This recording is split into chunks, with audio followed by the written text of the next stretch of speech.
Good morning all of you. विगत दिनों कौन बनेगा करोड़पति में देख रहा था और उसमें जो वृद्ध आश्रम के बारे में जो जिक्र की गई थी, रियली बड़ा ही दुखद मार्मिक था।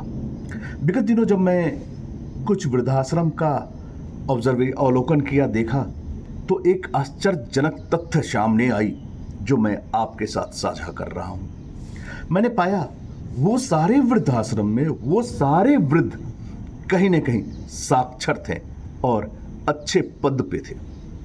तो फिर उनके साथ ऐसा क्यों हुआ?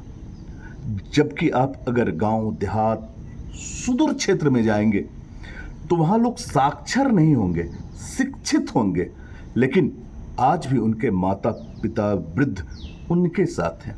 ऐसा क्यों? ऐसा साक्षरता में चीज क्या है? वास्तविकता यह है कि जब हम साक्षर होते हैं, अक्षरों का ज्ञान होता है, बुकिश नॉलेज होती है, किताबें होते हैं, तो हम मात्र अपनी ड्यूटी को निभाते हैं।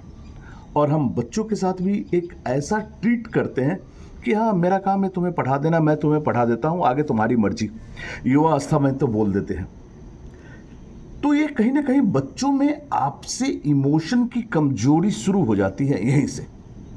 लेकिन यदि आप गांव देहात में जाकर देखें तो आज भी माता पिता अपने बच्चों को अपनी रिस्पॉन्सिबिलिटीज या जिम्मेदारी समझकर नहीं, अपने शरीर के अंग समझकर उसे पालते हैं, क्योंकि वह साक्षर नहीं, शिक्षित हैं। जिस कारण आज भी गांव के लोग वृद्धाश्रम में नहीं, अपने घर में मरते हैं या फिर उनका देहांत होता है। अगर आप प्राचीन काल रामायण के ही उदाहरण लो तो भगवान रामचंद्र जब अयोध्या से निकल रहे थे तो इस दुखद घटना को लेकर दशरथ जी का हार्ट अटैक आ गया और इधर उनका पैर बाहर गया और भगवान राम का पैर बाहर गया और इधर दशरथ जी की प्राण निकल गई। आज कहाँ देखने को मिलता है?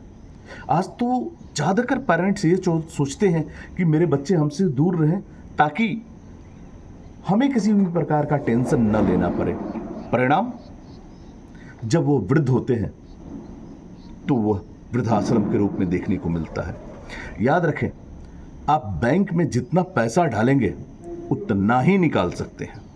अगर आपने प्रेम, अपनापन का अपने बच्चों, अपने परिवार में वह जमा नहीं किया है तो निश्चित तौर पर जान के चले, आने वाले समय में आप भी वृद्धाश्रम में रहेंगे। यदि समय है तो अभी ही सचेत हो जाएं, अपने परिवार, अपने बच्चों के साथ वही अपनापन, प्रेम, सौहार्द का वातावरण बनाएं, अन्यथा वृद्धाश्रम आपका इंतजार कर रहा है। आगे मर्जी आपकी।